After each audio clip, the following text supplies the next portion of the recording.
अध्याय 1516। मैं नहीं चाहता कि मेरे मरने के बाद मेम साहब के पास बात करने वाला कोई ना बचे। बिजली इतनी विशाल और भयानक थी कि उसने रास्ते में आने वाले शून्य को ही चीर कर रख दिया, जिससे वहां सिर्फ गहरा अंधेरा छा गया। उस पर बस एक नज़र डालते ही किसी की भी रूह कांप जाए। इतनी प्रचंड शक्ति के साथ ये द्वीप तो क्या, एक विशाल पर्वत श्रृंखला भी पल भर में धूल में मिल जाती। हालांकि जैसे ही वह न रुकने वाली बिजली द्वीप से टकराने वाली थी, अचानक एक अर्ध पारदर्शी सफ़ेद कवच ने उसका रास्ता रोक लिया। एक कान फाड़ देने वाली गर्जना के साथ बिजली फट पड़ी, जिससे उस सफ़ेद कवच पर लहरें दौड़ गईं। लेकिन जैसे ही लहरें शांत हुईं, उन्होंने बिजली की पूरी ऊर्जा को बेअसर कर दिया और उसे बिखेर दिया, जबकि वह कवच अपनी जगह जस का तस खड़ा रहा। द्वीप से करीब 100 मील दूर एक विशाल नदी पर एक छोटी नाव के पिछले हिस्से पर काले चोगे पहने एक बुजुर्ग खड़े थे। अपने सामने ये नज़ारा देखकर वह हैरान रह गए और उनके मुंह से निकल ही गया, मेम साहब, लगता है इस लड़के की पिछले कुछ दिनों की मेहनत बेकार नहीं गई। ट्रेंच कोट पहने वह महिला नाव के अगले हिस्से पर एक डेकचे पर लेटी हुई थी। वह उस शक्तिशाली बिजली के गिरने और फिर धमाके के साथ बिखर जाने के दृश्य को देख रही थी। देवांश की चक्रव्यूह रचना पर अपनी सहमति जताते हुए उसने हल्का सा सिर हिलाया। थोड़ी देर बाद वह महिला बोली, लगता है मुझसे सुरक्षा मांगना उसका सबसे अच्छा उपाय था, लेकिन एकमात्र उपाय नहीं। लेकिन उसने कभी सोचा भी नहीं होगा कि भले ही मेम साहब ने जुबान से मना कर दिया हो, पर असल में वो दुलोक पर्वत के पास ही रुकी हुई थी।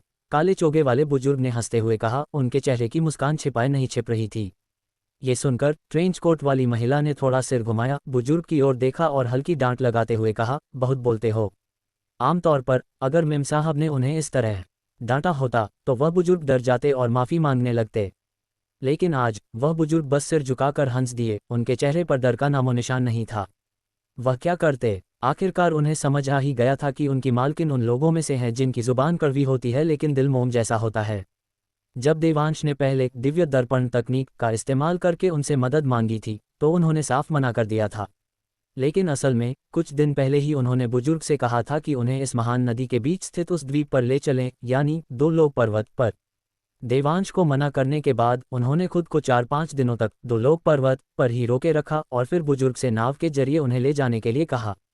उस समय मुझे लगा कि मेम साहब वहां रहते रहते ऊब गई हैं, लेकिन जब मैंने उस जानी पहचानी आकृति को आसमान चीरते हुए आते देखा, तब मुझे समझ आया कि वह देवांश था। हालांकि यह साफ नहीं है कि देवांश ने अपना स्तर बढ़ाने के लिए यही जगह क्यों चुनी, लेकिन ये जाहिर है कि मेम साहब ने इसका अंदाजा बहुत पहले ही लगा लिया था, वरना वह उसे समय से पहले यहाँ क्यों भेजती और खुद इतने लंबे समय तक यहाँ क्यों रुकती। काले चोगे वाले बुजुर्ग उलझन में थे। अपनी अजीब बनावट के अलावा दो लोक पर्वत में ऐसा कुछ खास नहीं था। वह सोच रहे थे कि मेम साहब इतनी उबाऊ जगह पर इतने लंबे समय तक कैसे रह सकती हैं। अब उन्हें समझ आया, वह तो देवांश के आने और उसकी साधना पूरी होने का इंतजार कर रही थीं। इसलिए काले चोगे वाले बुजुर्ग को मेम साहब की बहुत बोलते हो वाली टिप्पणी से बिल्कुल डर नहीं लगा। थोड़ी देर हंसने के बाद बुजुर्ग ने देखा कि दो लोक पर्वत के ऊपर काले बादल घिरने लगे हैं और उनके मन में देवांश के लिए चिंता बढ़ने लगी। मेम साहब की पिछले कुछ दिनों की हरकतों को देखते हुए लगता है कि वह दखल नहीं देंगी, या यूं कहें कि वह आखिरी पल तक दखल नहीं देंगी। या शायद अगर मेम साहब को लगा कि देवांश उनके समय के लायक नहीं है, तो वह कोई कदम नहीं उठाएंगी। कोई मेम साहब को ये कैसे महसूस करा सकता है कि उनके लिए कदम उठाना समय की बर्बादी नहीं है। साफ है, ये तभी हो सकता है जब वह इतने हमलों को झेल जाए कि मेम साहब को लगे कि वह काफ़ी मजबूत है, और अगर वह अब मर गया तो ये बहुत बड़ा नुकसान होगा। तभी उन्हें लगेगा कि देवांश उनकी कोशिशों के लायक है। तो तब तक देवांश को सब कुछ खुद ही झेलना होगा, जबकि मेम साहब बस वहां लेटकर ठंडे दिमाग से सब देखती रहेंगी। शायद अपने अंदर की घबराहट को कम करने के लिए काले चोगे वाले बुजुर्ग ने ध्यान भटकाते हुए ट्रेंच कोट वाली महिला से पूछा, मेम साहब, उस लड़के की समझ अद्भुत है। क्या हम यहाँ रुके रहे तो पकड़े जाएंगे? बुजुर्ग ये सवाल काफ़ी समय से पूछना चाहते थे, लेकिन उन्हें कभी सही मौका नहीं मिला। अगर उन्होंने पहले पूछा होता तो उन्हें डर था कि मेम साहब कह देंगी, तुम सही कह रहे हो, चलो 800 मील पीछे चलते हैं, और फिर तो अनर्थ ही हो जाता। भले ही मेम साहब उस समय ये तय कर लेती कि देवांश बचाने लायक है, लेकिन इतनी दूरी से उसे बचाना शायद मुमकिन नहीं होता। इसलिए उन्होंने तब तक इंतजार किया जब तक देवांश ने अपनी साधना शुरू नहीं कर दी और उन्हें पीछे हटने की जरूरत नहीं रही। अब अगर मेम साहब पीछे हटना भी चाहें तो उसकी कोई ज़रूरत नहीं थी। इसलिए बुजुर्ग ने मेम साहब से देवांश को बचाने के लिए एड़ी चोटी का जोर लगा दिया था। हम यहाँ कई दिनों से हैं और वह हमारे सिर के ऊपर से आता जाता रहा है। क्या उसने हमें देख लिया है? ट्रेंच कोट वाली महिला ने सीधा जवाब देने के बजाय उल्टा सवाल दाग दिया। मुझे नहीं लगता कि उसने हमें देखा है, लेकिन मुझे जो समझ नहीं आ रहा वो ये है कि उसकी इंद्रियां असाधारण रूप से तेज हैं और हमारी मौजूदगी साफ महसूस होती है, तो फिर उसने हमें नोटिस क्यों नहीं किया। काले चोगे वाले बुजुर्ग बहुत हैरान थे। देखिए, जब वे नरभक्षी घाटी में थे तब वह और मेम साहब घाटी के दूसरी तरफ थे, बीच में पूरा मैदान था। उस लड़के ने बिना किसी खास तकनीक के उनकी मौजूदगी का पता लगा लिया था, जिसके कारण वह मेम साहब का असली चेहरा देखने से बचने के लिए जितनी जल्दी हो सके भाग गया था। अब वे 100 मील से भी कम दूरी पर हैं और उसकी साधना पहले से कहीं ज़्यादा बढ़ चुकी है। कायदे से उसे बहुत पहले ही उनका पता लगा लेना चाहिए था, लेकिन देवांश की हरकतों को देखकर ऐसा बिल्कुल नहीं लगता कि उसने उन्हें खोजा है, जो कि बहुत अजीब बात है। ट्रेंच कोट वाली महिला ने समझाया, क्योंकि हम इस दुनिया के साथ एक हो चुके हैं। मैं ही पर्वत हूँ और पर्वत ही मैं हूँ। भला वो मुझे कैसे ढूंढ पाएगा। काले चोगे वाले बुजुर्ग ने झेपते हुए हंसकर कहा, मेम साहब, ये तो ठीक है कि वह आपको नहीं ढूंढ सकता, लेकिन समस्या यह है कि मैं तो केवल कायाकल्प स्तर पर हूँ, स्वर्ग और धरती के साथ एक होने से कोसों दूर। इसका मतलब है कि उसे बहुत पहले ही बेनकाब हो जाना चाहिए था। ट्रेंच कोट वाली महिला ने धीरे से मुस्कुराते हुए कहा, अगर मैं चाहूँ तो तुम ये बहती हुई नदी बन जाओगे। वह भला कैसे पता लगा पाएगा। ये सुनकर काले चोगे वाले बुजुर्ग पूरी तरह दंग रह गए। उन्हें वाकई उम्मीद नहीं थी कि मेम साहब की साधना इस स्तर तक पहुंच चुकी है कि वह, एक आंतर शक्ति महागुरु, भी दुनिया में खामोशी से विलीन हो सकते हैं। मेम साहब की तकनीकें तो सच में स्वर्ग और धरती की रचना को चुनौती देती हैं और सूरज चांद के रहस्यों को भी सुलझा सकती हैं। ये बूढ़ा सेवक पूरी तरह से नतमस्तक है। काले चोगे वाले बुजुर्ग ने गहरी श्रद्धा के साथ कहा, मक्खन लगाना बंद करो और जो कहना चाहते हो साफ साफ कहो। ट्रेंच कोट वाली महिला का दिमाग साफ था और उसने बुजुर्ग की छोटी सी चाल पकड़ ली। अपनी पोल खुलने पर काले चोगे वाले बुजुर्ग ने एक अजीब सी मुस्कान दी और फिर सच्चाई बयां की, देवांश से निपटना वाकई आसान नहीं है। अगर मुमकिन हो तो मैं अब भी यही चाहूंगा कि मेम साहब थोड़ी जल्दी दखल दें। अच्छा, ट्रेंच कोट वाली महिला ने उत्सुकता से पूछा, इस बच्चे की साधना पहले तुमसे कम थी, लेकिन अब उसने तुम्हें बहुत पीछे छोड़ दिया है। क्या तुम्हें थोड़ी सी भी जलन नहीं हो रही। मैं जल नहीं रहा, लेकिन ये कहना झूठ होगा कि मुझे रश्क नहीं है। काले चोगे वाले बुजुर्ग ने सामने आसमान को ढकते हुए काले बादलों को देखा और बड़बड़ाए, मैं बूढ़ा हो गया हूँ और शायद अब ज़्यादा साल मेम साहब की सेवा नहीं कर पाऊंगा। मैं नहीं चाहता कि मेरे मरने के बाद मेम साहब के पास बात करने वाला कोई ना बचे। ट्रेंच कोट वाली महिला, जो आमतौर पर शांत और स्थिर रहती थी और किसी भी बात को दिल पर नहीं लेती थी, इन शब्दों को सुनकर हल्का सा कांप उठी, लेकिन उसने कुछ कहा नहीं। काले चोगे वाले बुजुर्ग ने अपनी बात जारी रखी, ये नौजवान देवांश शायद मेम साहब जैसे ही आदर्श रखता हो। आखिर मेम साहब ने खुद कहा था कि ये दुनिया सिर्फ देवांश की वजह से ही दिलचस्प है न। अध्याय 1517 मुश्किल है। काले चोगे वाले बुजुर्ग ने अपनी बात खत्म की, हल्का सा झुके और मेम साहब के जवाब का इंतजार करने लगे। आज उनकी बातें वास्तव में अपनी हद से बाहर थीं। आखिर वह एक सेवक थे और उन्हें अपनी मालकिन से किसी भी चीज़ की मांग करने का कोई अधिकार नहीं था। लेकिन मेम साहब के भविष्य के बारे में सोचकर उनके पास ये दिल की बातें कहने के अलावा कोई चारा नहीं था। मेम साहब के कंधों पर बहुत बोझ है और वह नहीं चाहते कि वह इसे अकेले उठाएं। उनकी राय में देवांश काफ़ी अच्छा लड़का था। लंबे सन्नाटे के बाद ट्रेंच कोट वाली महिला अंततः धीरे से बोली, मैं समझती हूँ। हालांकि यह स्पष्ट नहीं था कि मेम साहब का मैं समझती हूँ उनके है न का जवाब था या उनके जल्दी दखल देने की विनती का उत्तर, लेकिन काले चोगे वाले बुजुर्ग के चेहरे पर राहत भरी मुस्कान आ गई। जब तक मेम साहब ने खुद को पूरी तरह से बंद नहीं कर लिया है, बुजुर्ग को विश्वास था कि देवांश के लिए अभी भी उम्मीद बाकी है। जैसे ही ट्रेंच कोट वाली महिला ने बोलना बंद किया, बिजली की एक और लकीर, जो पहले से भी ज्यादा मोटी थी, बिजली की गति से उस सफ़ेद कवच पर आ गिरी। हवा के साथ लहरें उठीं और धीरे धीरे बिजली की शक्ति को कम करती गईं। चारों ओर एक भयानक गर्जना गूंज उठी, जिससे 100 मील के दायरे में मौजूद सभी पक्षी और जानवर घबराकर इधर उधर भागने लगे। यहाँ तक कि विशाल नदियों और झरनों की मछलियाँ भी जान बचाने के लिए धारा के विपरीत तैरने लगीं, उन दो आकृतियों के नीचे मौजूद छोटी नाव के पास से तेजी से गुजरती हुईं। उनके पैरों के नीचे की छोटी नाव माउंट ताई की तरह स्थिर थी, विशाल नदी के बीचों बीच बिना हिले डुले तैर रही थी। मेम साहब, ये किस तरह का चक्रव्यूह है। ये तो इस वज्र को भी रोक सकता है। काले चोगे वाले बुजुर्ग ने हैरानी से कहा, जब उन्होंने देखा कि दूसरी बिजली भी पूरी तरह से रोक दी गई है। कोई और रास्ता नहीं है। बाकी सब छोड़िए, अगर उन पर ऐसी कोई बिजली गिरती तो शायद उन्हें धूल में बदलने का मौका भी न मिलता। वह बस बिना किसी निशान के भाप बनकर उड़ जाते। ये किसी तरह का पर्वत रक्षा कवच लग रहा है। ट्रेंच कोट वाली महिला ने रिक्लाइनर पर लेटे हुए दूर उस सफ़ेद अर्धपारदर्शी कवच को देखते हुए शांत स्वर में कहा, जो कम से कम कई हजार फीट ऊंचा था। उद्धरण चिन्ह, विस्मयादिबोधक चिन्ह, उद्धरण चिन्ह। यह सुनकर काले चोगे वाले बुजुर्ग सन रह गए। मेम साहब, क्या आपका मतलब है कि उस लड़के ने अकेले ही यह पर्वत रक्षा कवच तैयार किया है?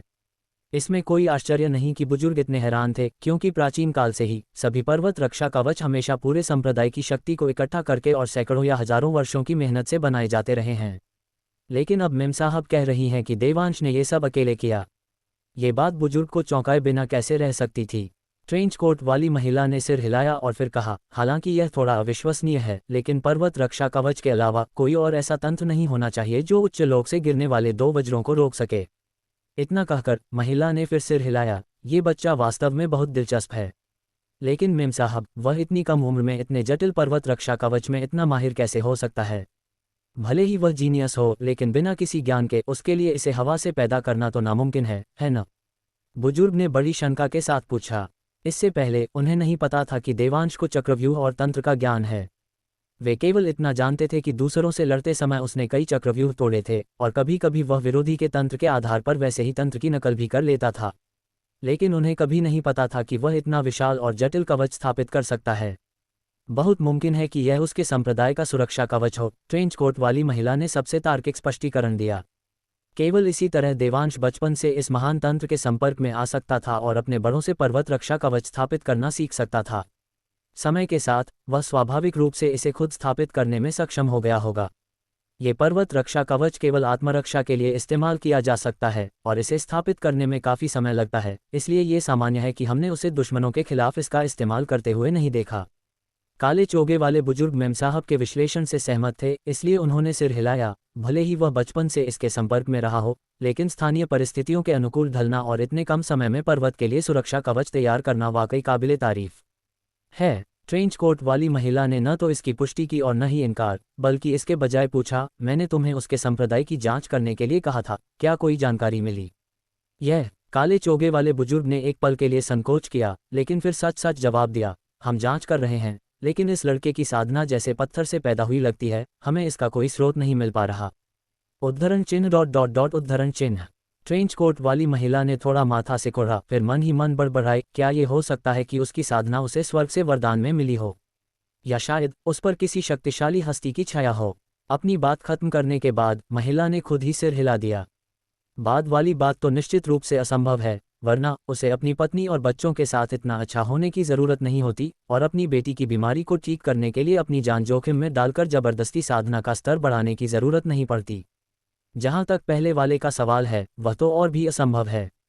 ये तो छोड़ ही दे कि स्वर्ग द्वारा साधना प्रदान किए जाने की अफवाह कभी सच साबित नहीं हुई है। अगर यह सच भी होती, तो क्या ये जरूरी है कि वह किसी ठाकुर सरनेम वाले पर ही गिरे? इसके अलावा भले ही यह साधना स्तर देवांश को विरासत में मिला हो, लेकिन बिना संबंधित अनुभव के वह अपने कार्यों में इतना चतुर नहीं होता। नतीजतन वह अपनी उम्र के हिसाब से 20 साल का नौजवान बिल्कुल नहीं लगता, बल्कि एक ऐसा बूढ़ा राक्षस लगता है जो दसियों हजार सालों से जिंदा है। साधना के जन्मजात होने से इनकार करने का सबसे सीधा सबूत यह है कि यह बच्चा कम समय में अपने विरोधी की चालें सीख सकता है, जैसे कि दिव्य दर्पण तकनीक, जो कि ऐसी चीज़ है जो जन्मजात साधना बिल्कुल नहीं कर सकती। दोनों बिंदुओं को खुद ही खारिज करने के बाद ट्रेंच कोट वाली महिला ने थोड़ा सिर हिलाया और बड़बड़ाई, यह जरूर कोई गुप्त बड़ा संप्रदाय होगा जिसकी जड़ें बहुत गहरी हैं, लेकिन वे बहुत गुपचुप रहते हैं, इसलिए दूसरों को उनके बारे में पता नहीं चलता।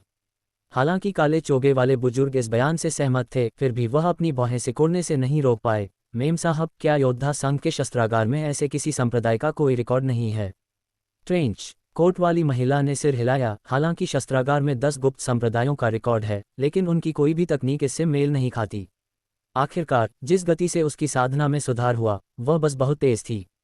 यहाँ तक कि बेमिसाल प्रतिभाएं, जैसे उस समय का वीरभद्र, भी उसके सामने फीके लगते हैं। लेकिन क्या ये 10 गुप्त संप्रदाय पहले से ही मार्शल आर्ट्स के शिखर पर नहीं हैं? क्या उनसे भी परे कोई और शक्तिशाली अस्तित्व हो सकता है? काले चोगे वाले बुजुर्ग पूरी तरह से हैरान थे। उन्हें लगा कि आज उन्होंने कोई ऐसा राज सुन लिया है जो उन्हें नहीं सुनना चाहिए था। ट्रेंच कोट वाली महिला ने सिर हिलाया। शायद उस सवाल का जवाब सिर्फ वह खुद जानता है। मेम साहब, क्या उसने पहले नहीं कहा था कि उसने अपनी साधना तकनीक अचानक समझी? क्या ये हो सकता है कि उसे आत्मज्ञान प्राप्त हुआ हो और उसे किसी महान गुरु की विरासत मिली हो? काले चोगे वाले बुजुर्ग ने अपनी राय दी। ट्रेंच कोट वाली महिला ने फिर से सिर हिलाया, फिर हंसते हुए कहा, कौन जाने। उसने तो ये भी कहा था कि वह खुद एक संप्रदाय है। वह आदमी कभी सच नहीं बोलता। एक हल्की हंसी के साथ तीसरी और भी अधिक शक्तिशाली बिजली गिरी जो सीधे लहरों से टकराए। मेम साहब, उसका पर्वत रक्षा कवच सभी दिव्य वज्रों को झेलने में सक्षम होना चाहिए, है न? बुजुर्ग ने माथे पर बल डालते हुए पूछा। ट्रेंच कोट वाली महिला ने थोड़ा सिर हिलाया, अपना मुंह खोला और केवल एक शब्द कहा, मुश्किल है। अध्याय 1518। भले ही तुम घुटने टेक लो, मैं समय से पहले कोई कदम नहीं उठाऊंगी। मुश्किल है, काले चोगे वाले बुजुर्ग ने गहरी चिंता में डूबते हुए कहा। नहीं हो सकता, ये तो पौराणिक पर्वत रक्षा कवच है। अंत में वह जिस चीज की रक्षा कर रहा है वह अभी भी निचले लोक का एक पहाड़ है। क्या तुम्हें लगता है कि यह उच्च लोक से गिरने वाली दिव्य बिजली की कई लहरों को झेल सकता है? ट्रेंच कोट वाली महिला ने बहुत तर्कसंगत और निष्पक्ष होकर कहा। उद्धरण चिन्ह डॉट डॉट डॉट उद्धरण चिन्ह। ये सुनकर काले चोगे वाले बुजुर्ग ने एक आह भरी और आगे कुछ नहीं बोले। दरअसल वह खुद अच्छी तरह जानते थे कि देवांश की मौजूदा ताकत के साथ उच्च लोक के खिलाफ जीतने की कोई संभावना नहीं थी। लेकिन वह हार स्वीकार करने को तैयार नहीं थे और उम्मीद कर रहे थे कि देवांश जीत सकता है, भले ही बस एक बार। हाँ, उन्हें यह उम्मीद भी नहीं थी कि अंत में देवांश ही जीतेगा। वह बस यह आशा कर रहे थे कि इस संघर्ष में किसी मोड़ पर देवांश एक बार तो जीत जाए। हालांकि देवांश रक्षक के क्लोन के खिलाफ लड़ाई में बच गया था, लेकिन ये स्पष्ट रूप से बहुत बड़ी कीमत चुकाने के बाद हुआ था और वह असली रक्षक के खिलाफ लड़ाई नहीं थी, इसलिए इसे देवांश की जीत नहीं माना जा सकता। अब जब देवांश फिर से अपना स्तर बढ़ाने वाला है तो उच्च लोक ने व्यक्तिगत रूप से कार्रवाई की है और दिव्य बिजली बरसाना शुरू कर दिया है। काले चोगे वाले बुजुर्ग उम्मीद करते हैं कि देवांश इस सारी दिव्य बिजली का सामना कर सके और इस बार सच में जीत हासिल कर सके। हार न मानते हुए उन्होंने फिर पूछा, मेम साहब, उच्च लोक में इस दिव्य बिजली की आमतौर पर कितनी लहरें होती हैं? ट्रेंच कोट वाली महिला ने बिना किसी हिचकिचाहट के जवाब दिया, 9, जो 9 लोकों के अनुरूप हैं। इसके अलावा हर दिव्य बिजली की शक्ति पिछली वाली से कई गुना बढ़ जाती है। मुझे बाद वाली दिव्य बिजलियों की शक्ति के बारे में विस्तार से बताने की जरूरत नहीं है न? उद्धरण चिन्ह डॉट डॉट डॉट उद्धरण चिन्ह। काले चोगे वाले बुजुर्ग पूरी तरह खामोश हो गए। पहली 3 दिव्य बिजलियों की शक्ति ही भयानक थी और आने वाली बिजलियों की शक्ति तो कई गुना बढ़ने वाली थी। बुजुर्ग कल्पना भी नहीं कर सकते थे कि वे कितनी भयंकर होंगी। पहले मैंने सोचा था कि देवांश लाखों में एक है क्योंकि उसने अपने दम पर पर्वत रक्षा कवच स्थापित किया था, लेकिन मैंने कभी उम्मीद नहीं की थी कि उच्च लोक के नवलोक दिव्य वज्र के सामने वह इतना कमजोर साबित होगा।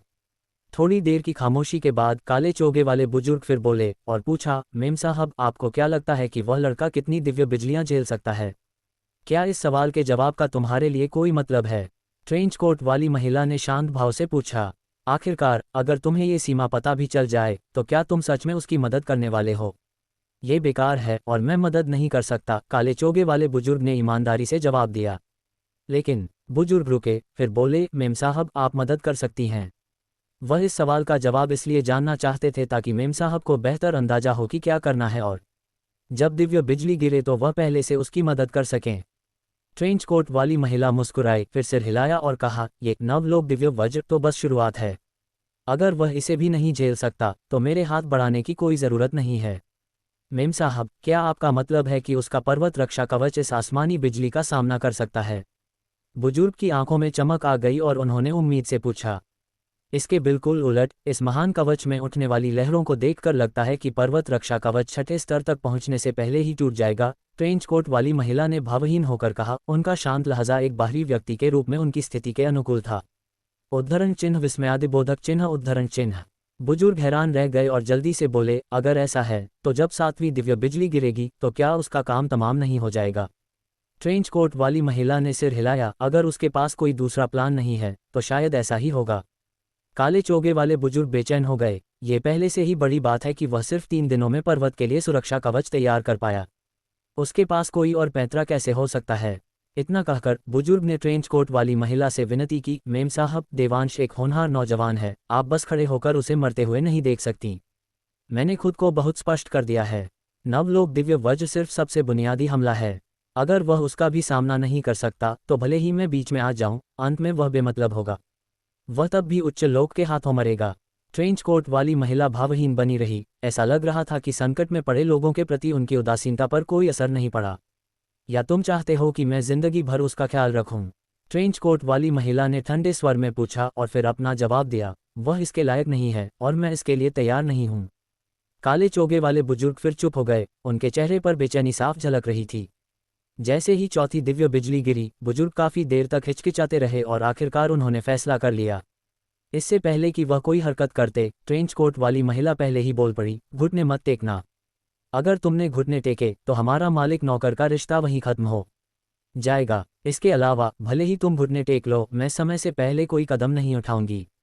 काले चोगे वाले बुजुर्ग, जिन्होंने मूल रूप से घुटने टेक कर भीख मांगने का इरादा किया था, इन शब्दों को सुनकर कांप उठे और उन्होंने घुटने टेकने की अपनी इच्छा को जबरदस्ती दबा दिया। लेकिन जैसे ही पांचवी दिव्य बिजली गायब हुई और छठी दिव्य बिजली गिरने को तैयार हुई, बुजुर्ग आखिरकार खुद को रोक नहीं पाए। वह धम्म से नाव के पिछले हिस्से के डेक पर घुटने के बल गिर पड़े। मेम साहब, कृपया उस नौजवान देवांश की मदद करें, ये सोचकर कि मैंने 2 साल तक आपकी सेवा की है। उफ, रघु, तुमने ऐसा क्यों किया? ट्रेंच कोट वाली महिला ने आह भरी। मैंने तुम्हें बताया था, मैं पहले कोई कदम नहीं उठाऊंगी, भले ही तुम घुटने टेक लो, इससे कोई मदद नहीं मिलेगी। इसके अलावा अगर तुम अब खड़े हो जाओ तो मैं मान सकती हूँ कि ऐसा कभी हुआ ही नहीं। उद्धरण चिन्ह ... उद्धरण चिन्ह। काले चोगे वाले बुजुर्ग नहीं उठे, बल्कि उसी जगह घुटने टेके रहे, अपने कार्यों के माध्यम से अपना रुख दिखाते हुए। ट्रेंच कोट वाली महिला ने और कुछ नहीं कहा, बस रिक्लाइनर पर लेटी रही, चुपचाप छठी दिव्य बिजली के गिरने का इंतजार करती रही। उनका कोई कदम उठाने का इरादा नहीं था। जैसा कि उन्होंने कहा था, भले ही बुजुर्ग उनके सामने घुटने टेक दे, इससे उनका मन नहीं बदलेगा। छठी दिव्य बिजली गिरी, जिसका व्यास 100 फीट था, जैसे स्वर्ग और पृथ्वी के बीच एक विशाल तलवार तनी हो, जो सीधे 2 लोक पर्वत के सुरक्षा कवच में जा धंसी। गड़गड़ाहट, एक कान फाड़ देने वाली गड़गड़ाहट गूंज उठी, मानो वह आकाश और पृथ्वी को नष्ट कर देगी। अर्धपारदर्शी सफेद कवच में हिंसक लहरें उठने लगीं, जो चारों दिशाओं में फैल गईं, अपनी शक्ति को फैलाने की बेताब कोशिश करती हुईं। लेकिन जैसे जैसे और दिव्य बिजलियां गिरती गईं, ये लहरें ऊर्जा के गिरने की गति के साथ तालमेल नहीं बिठा सकीं, जिससे एक जोरदार धमाके के साथ पर्वत रक्षा कवच, ठीक वैसे ही जैसा कि ट्रेंच कोट वाली महिला ने भविष्यवाणी की थी, छठी दिव्य बिजली की बमबारी के नीचे पूरी तरह से चकनाचूर हो गया। छठी दिव्य बिजली की बची हुई शक्ति अभी भी मौजूद थी और वह न रुकने वाली गति के साथ सीधे 2 लोक पर्वत पर गिरती रही। मेम साहब, काले चोगे वाले बुजुर्ग चिल्लाए, मानो उन्होंने अपनी सारी ताकत लगा दी हो। रिक्लाइनर पर लेटी ट्रेंच कोट वाली महिला टस से मज नहीं हुई, लेकिन उसके हाथ जो आर्मरेस्ट पर रखे थे, अनजाने में उन्हें कसकर पकड़ बैठे। अध्याय 1519। बेहतर होगा कि तुम मेरी उम्मीदों पर खरे उतरो और मेरी नाक मत कटवाना। भले ही ट्रेंच कोट वाली महिला ने अपने नाजुक हाथों से आर्मरेस्ट को कसकर पकड़ रखा था, फिर भी उन्होंने कोई कदम उठाने का इरादा नहीं दिखाया। इसके बजाय वह बस देखती रहीं कि छठी दिव्य बिजली की बची हुई शक्ति 2 लोक पर्वत से टकरा रही है। जैसे ही सुरक्षा कवच गायब हुआ, छठी दिव्य बिजली द्वारा लाया गया भयानक दबाव तुरंत सभी दिशाओं में फैल गया। तभी काले चोगे वाले बुजुर्ग ने पहली बार दिव्य बिजली के आतंक और न रुकने वाली ताकत को सच में महसूस किया। विरोध करने की बात तो छोड़ ही दें, बस दूर से उसे देखकर बुजुर्ग के मन में विरोध का रत्ती भर भी विचार नहीं आ पाया। यहाँ तक कि वह बुजुर्ग, जो एक आंतर शक्ति महागुरु थे, इस गहरे डर के सामने जमीन पर लेट जाने को मजबूर महसूस कर रहे थे। वह जानते थे कि अगर मेम साहब उनकी रक्षा नहीं कर रही होती, तो वह इस भारी दबाव से कुचलकर नदी की तलहटी में समा गए होते और कभी दोबारा उठ नहीं पाते। मेम साहब की सुरक्षा के बावजूद उन्हें छठी दिव्य बिजली के दबाव का विरोध करने के लिए अपनी पूरी ताकत लगानी पड़ी, वरना उनका शरीर पल भर में धूल बन जाता और वह मर जाते।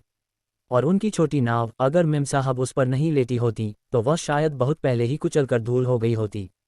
काले चोगे वाले बुजुर्ग को इस छठी दिव्य बिजली के आतंक के बारे में जितना पता चला, उनका दिल उतना ही ठंडा पड़ता गया। ध्यान रहे कि यह केवल छठी दिव्य बिजली की बची हुई शक्ति थी, फिर भी इसमें इतनी भयानक ताकत थी। अगर 7वीं दिव्य बिजली गिरी, तो क्या देवांश के पास जीवित रहने का कोई मौका होगा? काले चोगे वाले बुजुर्ग मेम साहब से मदद की भीख मांगना चाहते थे, लेकिन इस पर दबाव का विरोध करने के लिए उन्होंने अपने दांत इतने कसकर भींच रखे थे कि उनके पास बोलने की कोई ताकत नहीं बची थी। इसके अलावा उन्हें अब एहसास हो गया है कि भले ही वह इस बार मेम साहब से हस्तक्षेप करने की भीख मांग लें, लेकिन भविष्य में क्या होगा? क्या ये वास्तव में वैसा ही है जैसा मेम साहब ने कहा था, कि उन्हें उस लड़के की रक्षा के लिए जीवन भर मेम साहब पर निर्भर रहना होगा? आखिरकार ये केवल छठी दिव्य बिजली थी, अभी 3 और आनी बाकी थीं। और इन 3 दिव्य बिजलियों के खत्म होने के बाद और भी शक्तिशाली तरीके देवांश का इंतजार कर रहे थे, जिनका सामना मेम साहब उसके लिए नहीं कर सकती थीं। भले ही मेम साहब के पास ऐसी क्षमता हो और वह वास्तव में देवांश को बचा लें, तो देवांश वह देवांश नहीं रहेगा जिसे वे जानते थे, बल्कि एक मानक मम्माज बॉय बन जाएगा। कठोर वास्तविकता के बावजूद काले चोगे वाले बुजुर्ग के पास इसे स्वीकार करने के अलावा कोई विकल्प नहीं था। वह केवल चुपचाप देवांश के लिए प्रार्थना कर सकते थे, उम्मीद कर रहे थे कि वह थोड़ी देर और डटा रहे। अगर वह इतनी देर तक टिक सके कि मेम साहब को लगे कि वह अपना कदम उठा सकती हैं, तो वह इस परीक्षा से बच जाएगा। उस समय देवांश ने एक बड़ी सफलता हासिल की होगी, जैसे कोई मछली ड्रैगन गेट के ऊपर से छलांग लगाती है और वह विशाल आकाश में स्वतंत्र रूप से उड़ने में सक्षम होगा। जैसे ही बुजुर्ग का दिमाग दौड़ा, छठी दिव्य बिजली नीचे आ गिरी। काले चोगे वाले बुजुर्ग और ट्रेंच कोट वाली महिला दोनों ने सोचा कि दिव्य बिजली दो लोक पर्वत को दो हिस्सों में बांट देगी, लेकिन उनके आश्चर्य का ठिकाना न रहा जब दिव्य बिजली पर्वत से नहीं टकराए। इसके बजाय उसे एक बड़े पेड़ की चोटी से 10 फीट ऊपर एक सुनहरे कवच ने रोक लिया। वहां एक रक्षात्मक जादुई चक्र भी है। यही विचार तुरंत उनके दिमाग में आया और वे दोनों गहरे सदमे में थे। ये ध्यान दिया जाना चाहिए कि पर्वत रक्षा कवच इतना जटिल होता है कि भले ही पूरा संप्रदाय अपने सभी संसाधनों का उपयोग करे, फिर भी इसे 3 दिनों के भीतर पूरा करना संभव नहीं हो सकता है। ये पहले से ही अविश्वसनीय है कि देवांश इसे पूरा करने में सक्षम था। उसके पास अन्य चक्रव्यूह स्थापित करने का समय कैसे हो सकता है? गड़गड़ाहट। छठी दिव्य बिजली की बची हुई शक्ति सुनहरे कवच पर बरस पड़ी, जिससे एक कान फाड़ देने वाला धमाका हुआ। भयानक शॉकवेव बाहर की ओर फैल गई, जैसे कोई तूफान गुजर रहा हो जिसने आसपास के पेड़ों को उखाड़ फेंका और फिर उन्हें बाहर की ओर फेंक दिया। पल भर में पूरा दो लोक पर्वत अस्त व्यस्त हो गया और जहां भी नजर डालो वहां तबाही थी। भले ही उनकी छोटी नाव पर्वत से लगभग 100 मील दूर थी, फिर भी वह शॉकवेव से प्रभावित हुई, जिससे उनके पैरों के नीचे की विशाल नदी उफान मारने लगी और उनकी छोटी नाव उसके साथ डगमगाने लगी। हालांकि ये छठी दिव्य बिजली पहले ही अपनी अंतिम सांसें गिन रही थी, इसलिए यह पूरी तरह से गायब होने से पहले ज्यादा देर तक नहीं टिकी, जिससे शॉकवेव भी खत्म हो गई। दिव्य वज्र के दमनकारी बल के बिना बुजुर्ग तुरंत खड़े हो गए और अपनी साधना का उपयोग करते हुए जबरदस्ती छोटी नाव को स्थिर किया और 10 गज के दायरे में विशाल नदी को शांत किया। ये सब करने के बाद काले चोगे वाले बुजुर्ग ने तुरंत दो लोक पर्वत की जगह की ओर देखा और तब देखा कि सुनहरी रोशनी वाला कवच अभी भी बरकरार था, वहां खड़ा हुआ चमक रहा था। ये देखकर बुजुर्ग ने आखिरकार राहत की एक लंबी सांस ली और उनके मुंह से निकल ही गया, हम बच गए।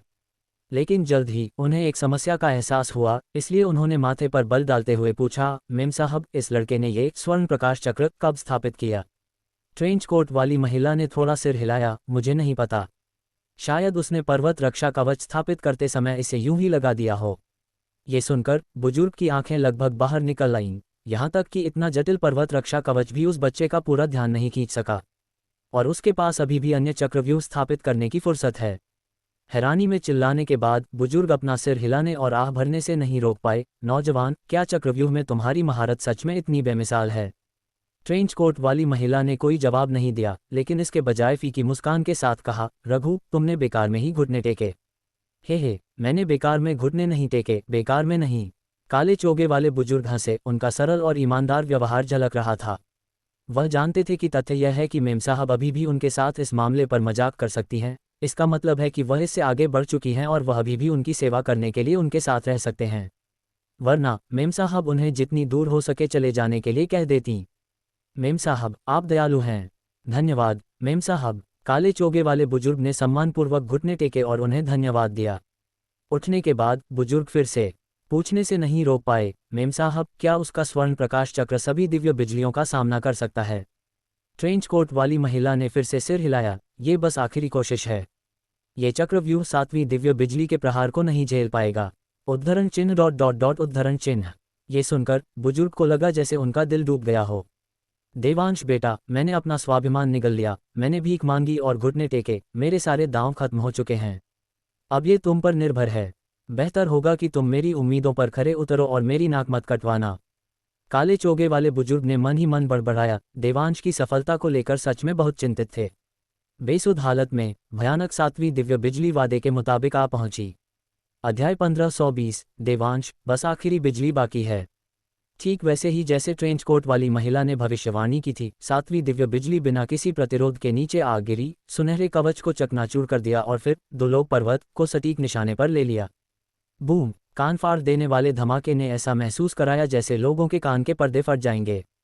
यहाँ तक कि अपनी पूरी ताकत से विरोध करने के बाद भी काले चोगे वाले बुजुर्ग अपने हाथों से अपने कान ढके बिना नहीं रह सके।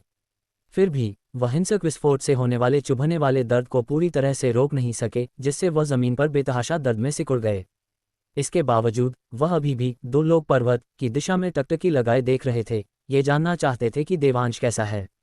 सातवीं दिव्य बिजली ने सुनहरे कवच को तोड़ने के बाद ऐसे काम किया जैसे वहां कोई और हो ही नहीं, और उस विशाल द्वीप को, जिसने महान नदी को चीर दिया था, पल भर में जमीन पर समतल कर दिया। एक बार जब नदी का रास्ता साफ हो गया तो वह बीच में बने विशाल गड्ढे की ओर पागलों की तरह बहने लगी। लेकिन इससे पहले कि नदी का पानी गड्ढे में बह पाता, दिव्य वज्र की भीषण गर्मी से वह भाप बनकर उड़ गया, जिससे एक समय स्पष्ट रूप से दिखाई देने वाला गड्ढा पूरी तरह से घूमते हुए धुएं में गिर गया। दिव्य बिजली एक महान नदी के चैनल जितनी चौड़ी थी, आकाश से उतरकर सीधे नदी के प्रवाह को काट रही थी। दूर से देखने पर यह नदी के आर पार धंसी हुई एक विशाल तलवार की तरह लग रही थी, जिससे लोगों को एक अविश्वसनीय रूप से विस्मयकारी एहसास हो रहा था। कोई नहीं जानता कि देवांश की मौजूदा स्थिति क्या है, या यूं कहें कि जिस क्षण से उसने उस भूमिगत नदी में प्रवेश किया, तब से उसकी सटीक स्थिति का पता लगाना नामुमकिन हो गया है।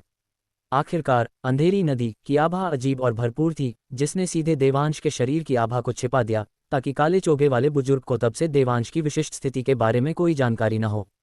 गनीमत रही कि सातवीं दिव्य बिजली ज्यादा देर तक नहीं टिकी, केवल 1 मिनट तक रही। इसकी पूंछ आकाश से गिरती हुई देखी जा सकती थी, और फिर पलक झपकते ही ये पूरी तरह से महान नदी में गायब हो गई। हालांकि दिव्य वज्र गायब हो चुका था, लेकिन आसपास का नदी का पानी उबल रहा था और धुआं अभी भी अंदर की असली स्थिति को छिपाए हुए था। मेम साहब, क्या वो लड़का अभी भी जिंदा है? काले चोगे वाले बुजुर्ग ने सावधानी से पूछा। वह जवाब जानना चाहते थे, लेकिन उन्हें सुनने से डर भी लग रहा था। वह एहसास वास्तव में पीड़ादायक था। ट्रेंच कोट वाली महिला ने सीधे जवाब नहीं दिया। एक पल की खामोशी के बाद उन्होंने आर्मरेस्ट पर अपनी पकड़ ढीली की और बुजुर्ग से कहा, रघु, जिंदगी कितनी नीरस है। चलो वापस जयपुर चलते हैं। उद्धरण चिन्ह ... विस्मयादिबोधक चिन्ह उद्धरण चिन्ह। ये सुनकर बुजुर्ग की पुतलियां तुरंत सिकुड़ गईं। हालांकि मेम साहब ने यह स्पष्ट रूप से नहीं कहा, लेकिन उनका मतलब बिल्कुल साफ था। देवांश मर चुका था और अब उनके यहाँ रुकने का कोई मतलब नहीं था, इसीलिए उन्होंने उन्हें वापस ले जाने के लिए कहा। मेम साहब, ऐसा कैसे हो सकता है? वह संभवतः कैसे? काले चोगे वाले बुजुर्ग ने अभी भी यह मानने से इनकार कर दिया कि यह सच था, और संदेह में अपना सिर हिलाते रहे। ट्रेंच कोट वाली महिला ने थोड़े थके हुए भाव से कहा, अगर यह सिर्फ आसमान से गिरने वाली दिव्य बिजली होती तो शायद उसके पास लड़ने का मौका होता, लेकिन ये दिव्य बिजलियां स्पष्ट रूप से पर्वतपाल द्वारा बनाई गई थीं। ये पहले से ही काफी अच्छा है कि वह उनमें से 6 का सामना करने में सक्षम था। अच्छा होने का क्या फायदा? अंत में वह फिर भी पर्वतपाल के हाथों मारा गया। काले चोगे वाले बुजुर्ग हताश होकर वहां खड़े रहे, समझ नहीं पा रहे थे कि क्या करें। ट्रेंच कोट वाली महिला ने एक फीकी मुस्कान के साथ कहा, यह वास्तव में बहुत अच्छा है। आखिरकार उससे पहले कि वो अग्रदूत तो ईश्वर स्तर को भी पार नहीं कर सके थे। वह कोई पत्थर दिल इंसान नहीं थी, उन्होंने बस ये सब बहुत ज्यादा देखा था और इसके प्रति सुन्न हो गई थी। अगर हर कोई चाहता है कि वह उनकी रक्षा करें, तो ये छोड़ ही दे कि क्या वह इतने सारे लोगों की रक्षा कर सकती हैं। भले ही वह उन सब की रक्षा करें, वे तो बस उच्च लोग द्वारा काटे जाने वाले प्यादों का एक समूह हैं। उनकी रक्षा करने का क्या फायदा होगा? काले चोगे वाले बुजुर्ग की तरह वह भी उम्मीद करती थी कि देवांश इस अग्नि परीक्षा को पार कर सके, या कम से कम तब तक जब तक उन्हें न लगे कि वह कोई कदम उठा सकती हैं। आखिरकार इन वर्षों में देवांश ही वह था जिसके बारे में उन्हें लगा था कि उसके पास सबसे अच्छा मौका है, लेकिन परिणाम उनकी इच्छा के अनुसार नहीं था। ये कहना कि मैं निराश नहीं थी झूठ होगा, लेकिन ये कहना कि मुझे जल्दी काम न करने का पछतावा था बिल्कुल असंभव होगा। काले चोगे वाले बुजुर्ग न तो महिला की बातों से सहमत थे और न ही असहमत। उन्होंने बस एक गहरी आह भरी और फिर नाव को मोड़ने और नदी के नीचे जयपुर वापस जाने की तैयारी करने लगे। हालांकि जैसे ही वह जहाज को ले जाने वाले थे, एक और दिव्य बिजली आकाश से नीचे उतरी और इसकी शक्ति पिछली 7 के कुल योग से कई गुना अधिक थी। ये देखकर काले चोगे वाले बुजुर्ग की आंखें फटी की फटी रह गईं। फिर उन्होंने ट्रेंच कोट वाली महिला को अविश्वास से देखा और पूछा, मेम साहब, क्या वह पहले ही मर नहीं गया था? 8वीं दिव्य बिजली अभी भी कैसे गिर सकती है? ट्रेंच कोट वाली महिला भी उलझन में लग रही थी, लेकिन उनकी आंखों में आश्चर्य की एक चमक थी। नवलोक दिव्य बिजली में अपार विनाशकारी शक्ति है। उच्च लोक बिना किसी कारण के दिव्य बिजली नहीं भेजेगा। वह आदमी जरूर अभी भी जिंदा है। अभी भी जिंदा है, ये तो बहुत अच्छी बात है। ये सुनकर बुजुर्ग ने तुरंत जहाज को मोड़ने का अपना विचार छोड़ दिया और इसके बजाय खुशी और चिंता के मिश्रण के साथ नवलोक दिव्य वज्र की 8वीं बिजली को घूरने लगे। दिव्य बिजली गिरने के बाद पूरा नदी का तल गायब हो गया और पीछे नदी के व्यास से कई गुना बड़ा एक विशाल गड्ढा छोड़ गया। इस पल नदी का पानी, चाहे वह ऊपर की ओर हो या नीचे की ओर, सब उस विशाल गड्ढे में समा रहा था, मानो उसे भरने का दृढ़ निश्चय कर लिया हो। इतना कि छोटी नाव के नीचे का बहाव तेज हो गया। अगर बुजुर्ग ने समय रहते नाव को नहीं रोका होता, तो उनकी छोटी नाव शायद तेज बहाव में बह जाती और अथाह गड्ढे में गिर जाती। 8वीं दिव्य बिजली लगभग 1.5 मिनट तक रही, जिसने जबरदस्ती उस विशाल गड्ढे को, जो पहले से ही नदी के व्यास से कई गुना बड़ा था, दर्जनों मील बाहर की ओर फैला दिया, जिससे विशाल गड्ढे का किनारा उन दोनों लोगों के पैरों के नीचे की छोटी नाव के बहुत करीब आ गया। काले चोगे वाले बुजुर्ग को अनुमान लगाने की भी जरूरत नहीं थी, वह अपने सामने की चट्टान और नदी से बने झरने को एक नज़र में देख सकते थे। हालांकि यह महान झरना इतने विशाल गड्ढे के सामने बाल्टी के किनारे लटके नूडल जैसा लग रहा है। अगर आप ध्यान से न देखें तो आप इसे नोटिस भी नहीं कर सकते। जैसे जैसे गड्ढे के किनारे के पास पानी और अधिक अशांत होता गया, बुजुर्ग को नाव को स्थिर करने के लिए अधिक ऊर्जा लगानी पड़ी। दूर देखते हुए वह विशाल गड्ढे के केंद्र में एक गहरी हरी भूमिगत नदी को लेटे हुए देख सकते थे, जैसे किसी बड़ी बांस की टोकरी में एक रेशम का कीड़ा पाला जा रहा हो। काले चोगे वाले बुजुर्ग अभी भी देवांश की उपस्थिति को महसूस नहीं कर पा रहे थे, इसलिए उन्होंने परोक्ष रूप से पूछा, मेम साहब, क्या 9वीं आकाशीय बिजली भी गिरेगी? क्या हमें एक कदम पीछे हटना चाहिए? ट्रेंच कोट वाली महिला ने सिर हिलाया। दिव्य बिजली खत्म हो गई है, तो लगता है कि 9वीं दिव्य बिजली नहीं गिरेगी। हालांकि जैसे ही उन्होंने बोलना खत्म किया, एक ऐसी दिव्य बिजली जो स्वर्ग और पृथ्वी को नष्ट करने के लिए काफी शक्तिशाली लग रही थी, पाताल लोक से नीचे उतरी और सीधे उस हरी आकृति पर जा गिरी। एक पल के लिए उस विशाल गड्ढे में बिजली कौंध गई, जिससे वह एक जीते जागते नर जैसा लगने लगा। ये दृश्य देखकर ट्रेंच कोट वाली महिला की आंख फड़कने लगी, मानो हकीकत ने उनके चेहरे पर जोरदार तमाचा मारा हो। गनीमत रही कि काले चोगे वाले बुजुर्ग ऐसे नहीं थे जो गिरे हुए को और मारें, वरना अगर उन्होंने कुछ ऐसा कहा होता, मेम साहब, क्या आपके गाल में दर्द हो रहा है, तो वह बहुत शर्मिंदा हो जाती। हालांकि इस पल उन्हें बिल्कुल परवाह नहीं थी कि वास्तविकता ने उनके चेहरे पर तमाचा मारा है या नहीं। वह बस दिव्य बिजली के केंद्र में उस हरे बिंदु को एकटक देख रही थीं और धीरे से बड़बड़ाई, देवांश, बस आखिरी बिजली बाकी है, तुम्हें इसे झेलना ही होगा।